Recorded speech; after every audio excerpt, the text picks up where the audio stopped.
शेतकरी शेतकरी शेतकरी शेतकऱ्याची खरी व्यथा काय आहे ना, ते आज मी तुम्हाला सांगते.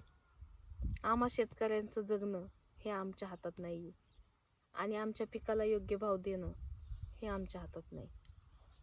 नाहीतर आजही शेतकरी सगळ्याचा बाप आहे. नाही तुम्ही म्हणता ना, शेतकरी माच करतो. कुठून माच करतो? माझंही नाही ते पण केलं असतं, पण तो कधी? जर ह्या महाराष्ट्रातल्या शेतकऱ्याच्या मालाला योग्य भाव दिला असता तर. नाही अपेक्षा आम्हाला पण आहेत. आम्हाला पण वाटतं आमची बंगला असावा, गाडी असावी. आमच्या मुलांना पण अपेक्षा आहेत. आज आम्हाला पण वाटतं ना की सगळ्या गोष्टी असाव्यात म्हणून. पण त्या कधी? जर आमच्या मालाला योग्य भाव मिळाला तर.